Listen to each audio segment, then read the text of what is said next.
Welcome to today's story titled Someone's Outside, The Child Who Doesn't Sleep. Let's start.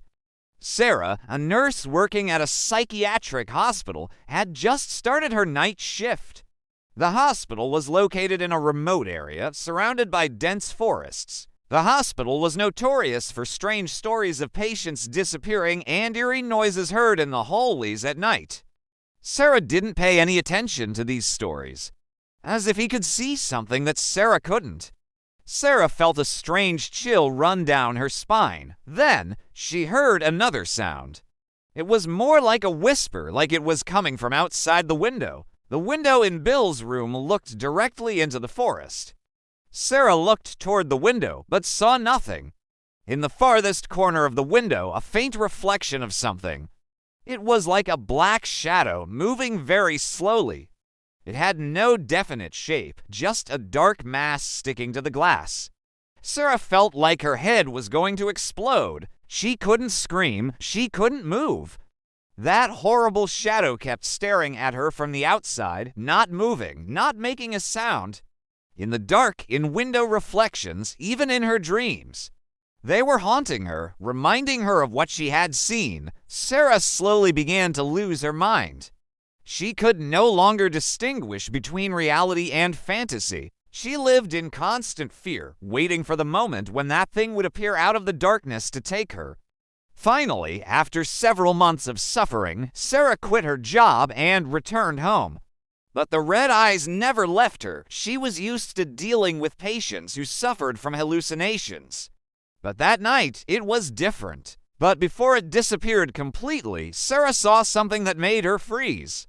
In the center of the shadow, she saw two eyes. They were glowing red eyes, watching her from the darkness. Sarah felt like her soul was going to leave her body. Sarah couldn't stop mentioning it. She went back to Bill and tried to calm him down, but she was shaking. In the middle of the night, while Sarah was checking the patients' rooms, whenever she closed her eyes, she saw those red eyes staring at her from the darkness. In the morning, when it was time for shift change, Sarah saw her coworker, Mary, enter the room. "Are you okay, Sarah? You look so pale," Mary said.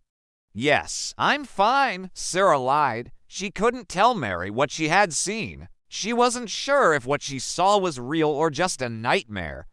But she couldn't sleep anymore. She heard a soft sound coming from Child 7's room. This was the room of a young boy named Bill. His face was cold, even though the room was warm. This time, she saw nothing, but she felt something. She felt eyes staring at her from the darkness. Then, she heard a light sound coming from outside the window. It was like a light knocking sound, as if someone was knocking on the glass. Sarah flinched and took a few steps back. There was no one outside the window. The forest was completely dark. "Are you sure you're okay, Bill?" she asked. This time, Bill spoke. His voice was faint, as if coming from the depths of a well. "There's someone outside," Bill whispered. Sarah felt her heart stop for a moment. "Who, Bill?" she asked in a trembling voice. "I don't know, he's looking at me," Bill said, who had a rare condition that made him never sleep. Bill was always quiet, never making a sound. Curious, Sarah headed towards the room. She slowly opened the door and looked inside. Bill was sitting on his bed, his wide eyes staring into the darkness. "Bill, are you okay?" Sarah asked in a hushed voice. There was no response. Bill kept staring into the darkness. Sarah returned to Bill and placed her hand on his forehead. Sarah looked toward the window again. Sarah slowly walked towards the window, trying to see clearly. Then, she caught a glimpse of something. Suddenly, the parts of the shadow began to slowly fade away, as if melting into the darkness. Sarah spent the rest of the night in Bill's room, not closing her eyes. After that night, Sarah started seeing those red eyes everywhere. If you like the video, please subscribe to the channel.